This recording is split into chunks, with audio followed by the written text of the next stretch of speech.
Good morning everyone. India watch में आपका स्वागत है। Let's start with today's Hindus op-ed analysis.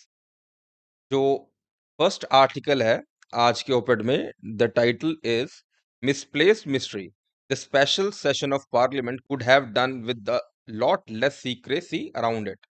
तो बेसिकली इस एडिटोरियल में जो प्रेजेंट गवर्नमेंट का जो सीक्रेटिव स्टाइल है, जो यूनिलेटरल स्टाइल है, जो lack of consensus building style है, उसको क्रिटिसाइज किया गया है। और इसमें ऑपोजिशन पार्टीज ने भी शिकायत की है कि they haven't been consulted while calling for this special session. And यही है बेसिकली इसमें मुद्दा। एंड तो इसमें वार्न किया है इन द एडिटोरियल के लाइक, अगर आप सीक्रेसी में आप एजेंडा बता नहीं रहे, why this special session is being conducted, अगर उसके around then if the political parties opposition parties are speculating और स्पेकुलेटिव एक्सरसाइजेज में चली जाती है भी क्या चीज डिस्कस होएगी, तो उसकी रिस्पॉन्सिबिलिटी जो है it securely falls on the ruling party. And the second editorial is Pain and Gain. TDP seems to have politically benefited from its leader's arrest. तो इसमें द एडिटोरियल इज आर्ग्यूइंग कि जो YSR Congress party के जो leader हैं जगन मोहन रेड्डी, उन्होंने like it try to isolate TDP through Chandrababu Naidu arrest. But इससे हुआ क्या, जो जनसेना पार्टी है, एक जो और पार्टी है, रीजनल पार्टी है, उन्होंने समर्थन किया है टीडीपी का। एंड इसमें एक्चुअली जो आइसोलेट हुई है वो बोल रहे हैं बीजेपी है, which was a minor player. और जो टीडीपी और बीजेपी की अलायंस होने वाली थी, बट नाउ टीडीपी के ऊपर करप्शन चार्जेस आए गए हैं, तो बीजेपी वो है अभी लाइक अलायंस नहीं कर पाएगी। So it's actually the BJP that has been isolated. Now let us come to the lead article जो है, in a diverse India name change demands consensus. So जो ये आर्टिकल लिखा है, it's written by former secretary general of Lok Sabha PDT Acharya ने। And जो अभी जो controversy that has been stoked जो G20 समिट में, the letters to the heads of the states, जो उसमें इनवाइट था, उसमें लिखा गया था the invite is extended by the president of Bharat, not president of India. तो हम इसको देखेंगे, इसका देखेंगे कि what has been discussed in this. तो इसमें लाइक जो ऑथर है वो इसकी वैलिडिटी जो है नेम चेंज की, इट एग्जामिन कर रहे हैं वो कॉन्स्टिट्यूशनल पॉइंट ऑफ व्यू से। तो इसमें बोल रहे हैं कि भाई जो इनवाइट सेंड किया गया है from the name of president of Bharat, that is unconstitutional, because जो आर्टिकल 52 में प्रेसिडेंट ऑफ इंडिया की बात की गई है, नॉट प्रेसिडेंट ऑफ भारत। और वो बोल रहे थे legally speaking India and Bharat can not be used interchangeably, क्योंकि जो अभी कैकोफोनी ऑफ लीगल एक्सपर्ट्स बोल रहे हैं कि India and Bharat can be used interchangeably. वो बोल रहे हैं कि द वर्ड्स जो हैं, जो इंडिया दैट इज भारत लिखा है, वो that is clarificatory in nature. और जो भारत है, it is used in Hindi translation of English. जो original English text of constitution था, उसकी हिंदी ट्रांसलेशन है under article 394 A2 as well. Hindi translation shall be construed to have same meaning as of the original. इसमें author बोल रहे हैं कि Bharat is the translation, it is not the authentic name, India is the authentic name. तो author also talks about के जो ये controversy है इंडिया वर्सेस भारत की, ये कॉन्स्टिट्यूएंट असेंबली डिबेट्स में भी ये डिस्कस हुआ है। And India that is Bharat जो फ्रेजोलॉजी यूज की है, that was as a compromise reached. And इसमें author under the sub heading of the strange idea of colonial distancing को भी क्वेश्चन कर रहे हैं। वो बोल रहे हैं कि it's very tough to dissociate everything जिसकी कॉलोनियल ओरिजिन्स रहे हैं। तो इसमें वो एग्जांपल दे रहे हैं राष्ट्रपति भवन की, पार्लियामेंट बिल्डिंग की, इंडियाज एडमिनिस्ट्रेटिव स्ट्रक्चर की, एंड रेलवेज की, and even the parliamentary democracy itself. ये सारा कुछ like has its legacy in colonial rule. तो मतलब आप किस किस चीजों से डिसोसिएट करेंगे? जो यहाँ पे जो प्राइम मतलब रीजनिंग दी जा रही है कि India is the colonial name, ये अपना नेम नहीं है। एंड ऑथर आल्सो क्वेश्चंस कि भी जब आप वासुदेव कुटुंबकम की बात कर रही हैं, that the whole world is one family, तो इसमें भाई ये डिसोसिएशन वाली क्या बात है? Like it doesn't make sense. तो essentially the whole move is a political one, कि एक स्ट्रोक में मतलब एकदम जो भारत का एज अ ऑफिशियल नेम है, even in the English text भी आप भारत यूज कर रहे हैं, so that totally is political controversy. Because Bharat Hindi में तो हिंदी की जब कम्युनिकेशन में तो भारत यूज़ हो ही रहा था, उसमें कुछ दो राय थी नहीं। बट इस आर्टिकल में जो सब ज़्यादा इम्पोर्टेंट जो मुझे लगता है, वो है इसकी जो इंट्रो है, जो इंट्रो में जो स्थिति जो सिचुएशन जो हाइलाइट की गई है, जिसमें है कि like it talks about that this government is going for abrupt changes जो है and sweeping changes that also without exercise of consensus building. इस गवर्नमेंट का स्टाइल ही नहीं है कंसेंसस बिल्डिंग का। इट कीप्स हार्पिंग कि वी हैव द नंबर्स, हम मेजोरिटी में हैं, तो we don't need any consensus building. इनको जरूरत नहीं महसूस होती। एंड और जो अभी इस अप्रोच के द्वारा जो अभी पॉलिटिकल एटमॉस्फेयर ऑफ पोलराइजेशन बन गया है and there is a intense distrust between the political players and revengefulness and revanchism is there. तो ये the author is lamenting about the situation. तो मैं अभी इसमें like I would like to pitch in with my inputs के like why such atmosphere is thriving, के why the ruling party doesn't feel the need of consensus building and why its strategy of polarising the electorate और polarising the society is succeeding. तो इसकी roots जो है वो है it's in the first past post system जो है। And I do believe and many experts and many आप मेरे हिसाब से the students of Indian polity आप भी अग्री करेंगे as a students of Indian polity कि first past the post system is not suitable for multi party democracy. ये actually it's suitable for a जो टू पार्टी डेमोक्रेसीज होती हैं उसमें suitable है। तो इट्स अ फ्लॉड अरेंजमेंट। तो इसकी चलो लाइक एक बात तो है कि हाँ like first past the post system जो है एडमिनिस्ट्रेटिव कन्वीनियंस देता है। It's easier to conduct, it's easier to understand for the electorate as well, and ये पॉलिटिकल स्टेबिलिटी भी देता है। बट इंडियन पॉलिटिकल जो हिस्ट्री है like after the 1989 election till 2014 elections, we see we had episodes of political instability as well, though in first past the post system. But like keeping the administrative convenience and political stability aside, like how far reaching changes can government elected through such system can go for? Because अगर आप देखें कि जो present government का जो vote share है that is 37.8% of the electorate, and इस vote share के साथ it has been able to secure 55% seats of the parliament. और देखा जाए मतलब एक नजरिए से तो 62.2% of electorate still voted against this government. 62.2% of electorate didn't want the present ruling party to govern the nation. तो इस सिचुएशन में मतलब कितनी लेजिटिमेसी से मतलब जो बहुत ही ज्यादा फार रीचिंग चेंजेस है इन इंडियन कल्चर और इंडियन कॉन्स्टिट्यूशन और इंडियन पॉलिटी वो कर सकती है ये government. So it is precisely due to these reasons, this flaw of mismatch of first past the post and the multi-party democracy, that Supreme Court of India invented the principle of basic structured doctrine in 1973 in Keshwananda Bharti case. Cause like if you get even the मतलब आप in the history of Indian elections कभी भी 50% से ऊपर जो है electorate ने एक किसी भी एक पार्टी को वोट दी नहीं है। बट वी हैव सीन मतलब 2/3 मेजोरिटीज भी रही हैं लाइक राजीव गांधी के टाइम पे। तो like it has become very easy to secure constitutional amendment.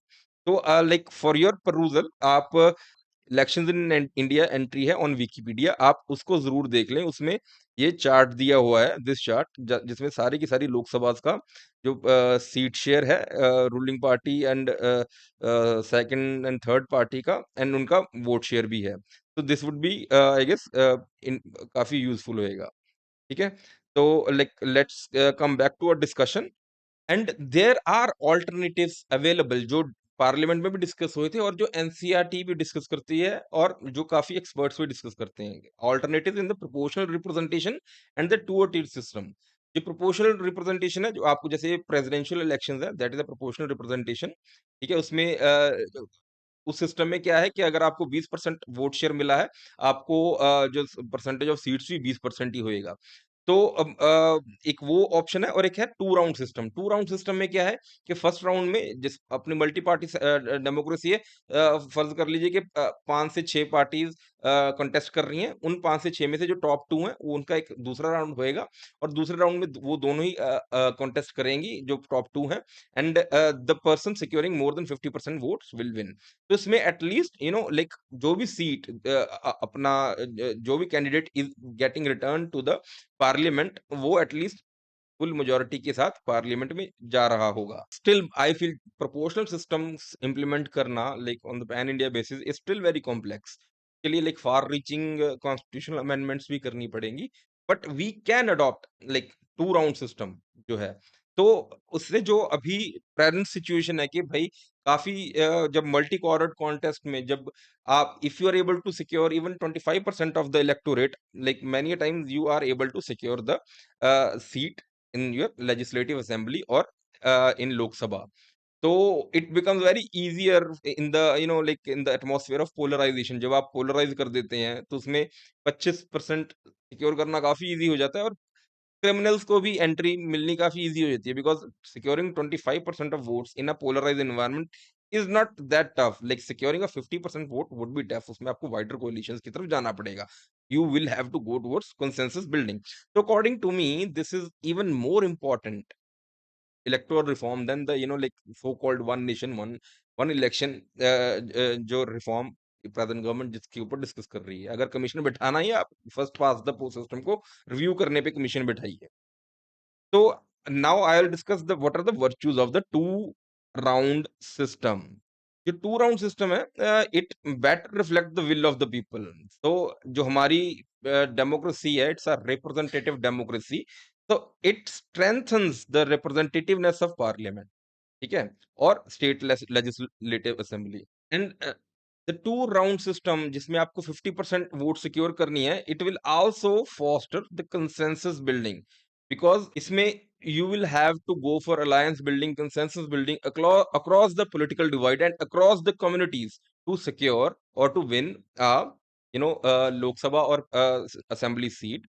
And this will also prevent the polarizing tactics, because जो पोलराइजिंग टैक्टिक्स हैं it does harm to social fabric. So this two round system also aids in the alliance building in the so this is very important in the context of multi party system, and it will even give impetus to the consensual approach। Alliance building में कैसे help करेगा, because आप आज की date में जो opposition alliance the way it is building itself, वो क्या कर रही है कि भाई काफी उनमें विवाद आ जाते हैं कि who is the major player in a particular seat और इन अ पर्टिकुलर स्टेट। तो जैसे कांग्रेस का रीजनल पार्टीज के साथ थोड़ा विवाद चलता रहता है एंड मेनी टाइम्स अलायंस बनते बनते रह जाती है। और इस सिस्टम में जो है आपको सीट शेयरिंग फॉर्मूला की जरूरत ही नहीं है, राइट। कि जब आप फर्स्ट राउंड में आप लाइक ऑल द पार्टीज जितनी भी हैं सारी कॉन्टेस्ट कर लें, और जब टॉप 2 आती हैं, लाइक फॉर एग्जांपल अगर कांग्रेस यूपी की सिचुएशन में सेकंड नंबर पे कांग्रेस आ गई, तो सेकंड नेक्स्ट फेज में कांग्रेस को सपा, बीएसपी और अदर थिंग्स कैन सपोर्ट, ठीक है। तो लाइक जो सीट शेयरिंग वाला जो विवाद रहता है that will be preempted. And also मतलब जो अभी प्रेजेंटली जो बीजेपी का या प्रेजेंट जो रूलिंग पार्टी का जो स्टाइल है कि from the like beginning it has been a political loner, इसके साथ अलायंसेस मुश्किल से ही बनती हैं because of its political strategy and political stance. तो इस सिस्टम में उनको भी अपनी जो स्ट्रेटजी है थोड़ी कंसेंसस की तरफ लेके जानी पड़ेगी। They will also understand that okay they will also have to go to alliance building, उनको भी वाइडर सोशल कोएलिशन जो है बनानी पड़ेगी, ठीक है। तो this system will also prevent the criminalization of politics, because and it will lead to that जो political parties हैं they will be fielding better candidates। and this system जब आप पार्लियामेंट में जब आप मोर रिप्रेजेंटेटिव हो रही है, जब पार्लियामेंट जो है जो जो वहां पे आप लेजिस्लेटर्स भेज रहे हैं, तो this will also strengthen the parliament as a institution, जो हाल ही में बहुत ज्यादा वीक हो रहा है। हाल ही में नहीं, like throughout India independence history parliament has been on weakening trend only. अगले आर्टिकल पे हम आएंगे अभी। It's a GM crop decision that cuts the mustard. It talks about the जो अभी जीएम मस्टर्ड जो है by the variety name of DMH11, जो 22 अक्टूबर को has been given approval to be released in environment. तो इसमें इस आर्टिकल में basically virtues of genetically modified crops के बारे में डिस्कस किया है। हम ब्रीफली इसको देखेंगे। तो इसमें वर्च्यूज क्या है of GM crops? So the author argues that it is as a supplement to the conventional breeding methods. Food and nutritional security को aid करेगा in the context of climate change. This is very important, this context. And it will aid in the zero hunger target, which is to be achieved by 2030. जो sustainable development goals है उसका जो ये अपना one of those targets है. And it will help in improving the yields, adaptability to the changing environmental conditions, and it requires the fewer inputs in the form of nutrients or irrigation. It will also aids in producing nutrient rich foods, which will help in nutritional security. GM crops can be grown for human food, animal feed, or commercial cultivations like cotton. So in India, the first GM crop that has been released was BT cotton, which कुछ 20 साल पहले ये release की गई थी। And it's a commercial crop, it's example of commercial crop. जो इससे जो बेसिकली जो जेनेटिकली मॉडिफाइड जो जीन है, लाइक उसको कैसे कैसे आप how can you strengthen it, like it can be strengthened against insects. जो हर्बिसाइड रेजिस्टेंस है वो बढ़ा देगी, एंड जो क्लाइमेट रेजिलियंस है वो बढ़ा सकती है, एंड न्यूट्रिशनल जो क्वालिटी है वो बढ़ा देगी। ठीक है, and it will lead to better yields, lower resource input, which will be very very beneficial to farmers। कि आपकी yields बढ़ेगी एक तो, और आपका जो cost of cultivation है वो कम हो गई। ठीक है, however no downside has been discussed in this जो आर्टिकल है। That's why like you have to be cautious while reading the newspaper articles, कि उसमें काफी बार क्या होता है, एक तरफिया पहलू ही होता है। तो you will have to wait for another article जो इसका लाइक एंटीथीसिस डिस्कस करेगा। But we can briefly discuss it. इसमें there are concerns of biosafety, ठीक है, and the concerns of genetic diversity, कि भाई जो एक रेजिलिएंट आपने जीन डाल दिया है, it can become an invasive species, और दूसरी जो जीन्स हैं वो एलिमिनेट हो जाएंगे। And there are concerns on the impact on the health of the consumer as well. तो कुछ भी जो ये जीएम जो क्रॉप्स है अगर हम एनवायरनमेंट में रिलीज कर रहे हैं, तो कमर्शियल प्रेशर में आकर मतलब हेस्टी डिसीजन नहीं लेने चाहिए। फुल रिसर्च पूरे कॉन्सिक्वेंसेस को देख परख के ही करना चाहिए। So, but there is however, there is a growing consensus on the need of GM crops. So, because climate change, nutrition, अपना लो न्यूट्रिएंट इंटेंसिटी या लो रिसोर्स इंटेंसिटी जो के कर सकते हैं ये, तो इस कारण like there is a consensus कि जीएम क्रॉप्स आर नेसेसरी। तो इसमें जो है genetic engineering appraisal committee under ministry of environment and forest and climate change जो है, उन्होंने GM mustard GMH11 environmental release को इन्होंने अनुमति दी थी ऑन अक्टूबर 22 2022। अगला जो इश्यू है, it is regarding the Nipah virus, जो अभी दोबारा फिर केरला में आ गया है। तो इसको भी हम ब्रीफली देखेंगे कि इसके एक्चुअल पॉइंट्स है क्या निपा वायरस के अराउंड। ठीक है, तो जो निपा वायरस है, it's a recurring virus, first appeared in 2018 in the Kerala state only. जो ये वायरस है, it's a zoonotic in origin. Zoonotic मतलब जो जो ये वायरस है, it has reservoirs in animals. जो रेजर्वोयर होता है जहाँ पे it doesn't affect the host here. इसमें रेजर्वोयर क्या है, फ्रूट बैट्स हैं, और जिनको फ्लाई फॉक्स भी बोल देते हैं। और how it gets transmitted to humans, वो है like direct contact with animals, और व्हेन द ह्यूमंस हैंडल्स और consume the food contaminated by it, और when and there is a human to human transmission thereafter. जो इसकी mortality rate है बहुत ही ज्यादा हाई है। That's why such an alarming situation. 40 to 75% of the infected are susceptible to die। And then there is a जो symptoms इसके क्या है, रेस्पिरेटरी डिस्ट्रेस है, एंसिफेलाइटिस है, सीजर्स हैं। जो केयर क्या कर सकते हैं इसमें, सिर्फ सपोर्टिव केयर कर सकते हैं आप। There is no treatment, primary treatment as of now, और there are no vaccinations available. So how to like prevent it?